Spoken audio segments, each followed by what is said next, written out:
So, Dr. Jabala, thank you for joining us again. So were there any significant new discoveries on the origin of the virus so that we could get a better understanding of it and find a way to kill it? Not yet. We're still waiting for China to open up its information door and allow us at least to have an answer on this patient zero. I think that remains really critical. What we have learned, at least guessing from its genomic makeup, is this virus can stay around for a long period of time and detected if it wished to do that. So it has adapted some mechanisms of not being able to be detected, and that's the part that's concerning many of us, is whether this virus has figured out where to hide in the human body. And if it does that, all the tests we have available today are not going to detect this virus. We are seeing a rise in numbers of recovered patients of COVID-19 getting confirmed again with the virus. So do you think this is reinfection or relapse? And what is the difference between these two? It's a very good question, because in South Korea, as an example, I think the South Korean government did something very good. When people are deemed or declared free of virus, they're out of the hospital, but they are in self-quarantine. So they're not mixing with other people. It's only when they come back for their follow-up, which is one of the best strategies I've seen. Some people, their immune system will work very hard and will make antibodies against this difficult virus, and they will clear it. And because now their immune system has learned what a virus looks like and how to attack it, I think it will be hard for the virus to infect those people again. Unfortunately for others, their immune system only worked halfway and did only one job. It did the job of clearing the virus from you now. But it didn't do the second job of teaching the immune system what the virus looks like. So because it cleared all the virus, it doesn't mean it cleared it 100%. So when these people do the test to get out of the hospital, they are negative. When they go back to their homes, they get on with their lives, they come back again, they are positive. It means the virus was sleeping during that short period of time, if I may call it that, and then it just woken up. It means it's reactivated. So scientists start to think about it and really think for the necessity to have better assays when somebody is declared cured or is declared virus-free. What kind of drugs or vaccines are now being used to treat COVID-19 patients? If you are in phase 1, meaning that you're developing very mild symptoms, I think hydroxychloroquine has been shown to help a lot of these patients. If you're in phase 2 and you start developing some severe symptoms, like you can't breathe very well, you have fever, you have pain, you have a chance of 50-50 of this drug working and helping. But if you are in phase 3 and now you are in an ICU, your chances of survival are 10%. Every one of them is saying, we have the secret recipe for the vaccine, and please trust us, we'll give you a vaccine in 18 months. The reality of the matter is, this particular virus is very difficult to target with a vaccine. It's not the flu virus. These viruses are smart. They know how to avoid the immune system. So it's going to be very hard for someone to get very lucky and in 18 months or 2 years to come out with a vaccine. I am not very optimistic about a vaccine. I think I have seen enough data with SARS-CoV-1. I've seen a lot of data with MERS, and we still don't have a vaccine for either because of their complexity. If I may put it a little bit differently, I think so people can understand, the virus that causes AIDS, the HIV retrovirus, came to us in the late 70s, early 80s. So that's over 40 years ago. And we spent billions of dollars, and we had so many trials on so many people. And the final blow to a vaccine for HIV ended a couple of months ago because the largest clinical trial that was ever done in patients who were actually infected with the virus failed. So that tells you that a vaccine is not something easy and it's not something simple to do. This coronavirus, otherwise known as SARS-CoV-2, is believed to have leaped out of an animal host into a human at a Wuhan live animal market. However, amid the coronavirus pandemic, various theories about its origins have been thrown out or even supported by the scientific community. And one of them is that the COVID-19 virus came from a government laboratory in Wuhan, China, and China strongly denies this possibility. So from a virologist perspective, is there a chance that the coronavirus could have been engineered at a lab? From what we know up to today about SARS-CoV-2 and how complex it is compared to the original SARS-CoV-1, there is no human being on Earth today who is smart enough to make this virus in a lab. So that's number one. That's just impossible. Number two, a virus cannot just leave the lab. Somebody has to take the virus out of the lab. And being in a biosafety research laboratory level 4, P4, it's almost impossible to do that. You can take things in, but it's very hard to take things out. Now, the question that many ask, perhaps the thought of this virus is to make it as a bioweapon. You know, if you want to kill people with a virus, SARS-2 is your worst weapon.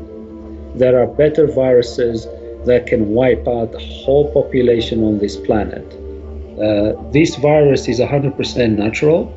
This virus has evolved in nature, living in bats and other birds, and it just managed to cross into the human somewhere in the Hubei region. I still don't think at this wet food market. The data from the Chinese and the data from WHO joint mission is somehow contradictory of where the event happens. That's why I get always back to patient zero. Patient zero will be the key to answer many of these questions.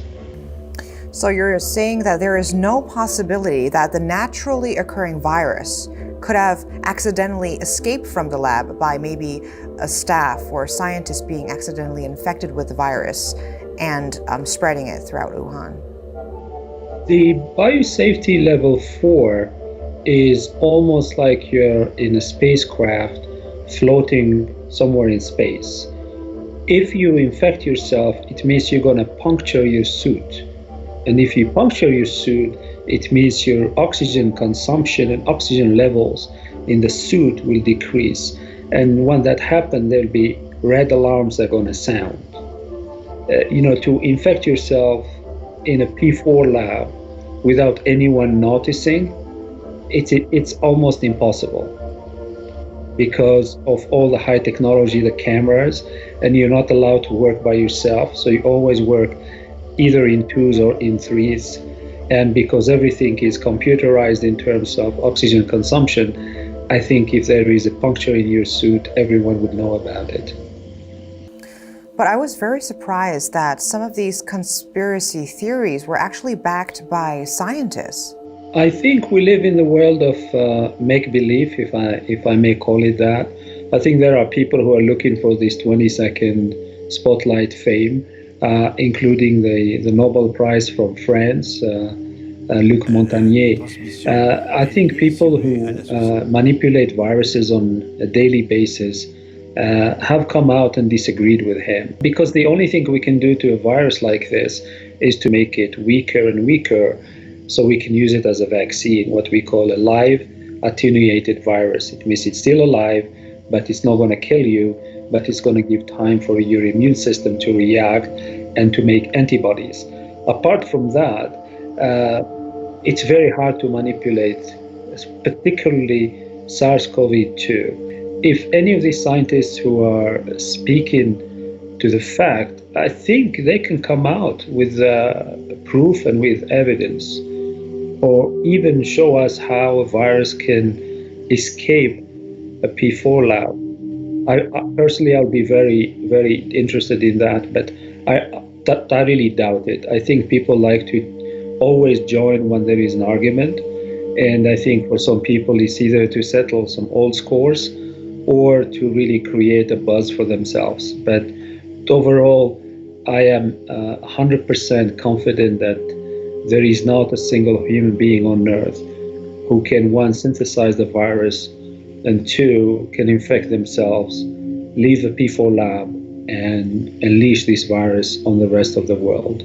There are so many talks and so many theories out there about the origins of the virus. Where did that all come from? I think China is being very mute on many of these issues. I'm not too worried about the origin of the virus. I want to know who was patient zero, because patient zero will tell us many things. The first thing patient zero will tell us is, what is this special mutation that this virus mutated to infect us? Because today we have thousands and thousands of information of this genome of the virus that we managed to get from several patients around the world, but we don't have time zero of the virus. We need that time zero to understand how does the genome of patient zero differs from the genome that has caused havoc in Italy, as an example. The second would be the exact time, because I never accepted the fact that this started in December. That just can't be. There are people who were sick in California in October, November time. And these people, some of them who contacted me, used to work for Tesla. And Tesla has a factory in Wuhan, not very far from the epicenter was. And they were sick when they came back. And when they went to the emergency room, the doctors there didn't know what they had. They thought they basically had some sort of viral infection. They couldn't say what virus it was. If this is something natural and it happened as China said, there is no problem. Some people would call it an act of God. But if China lied from the beginning and WHO misled the rest of the world, I think every government has the right to have answers, especially from WHO. We are actually entering a phase where this coronavirus pandemic curve is flattening at the moment. But the CDC said that a second wave of the coronavirus is expected to hit the United States next winter during the flu season and could be even more catastrophic. So 2 questions. Why is CDC saying a second wave would coincide with the flu season? And do you see the next round coming? I am really curious to know what is the data. Everyone is modeling this virus based on the flu. They are thinking this virus is seasonal. We haven't seen any coronavirus that visited us that was seasonal. It's either they come infect us because we disturb them, and as soon as they find a new reservoir where they're happy, they leave us alone. The first SARS died a natural death, and it took us almost 2 or 3 years to get rid of it. MERS is still around because MERS in Saudi Arabia found a reservoir called the Camel. This wave, it's like a tsunami. It has been moving because people are moving, and as soon as that virus got into communities, it's really sparked into all these clusters.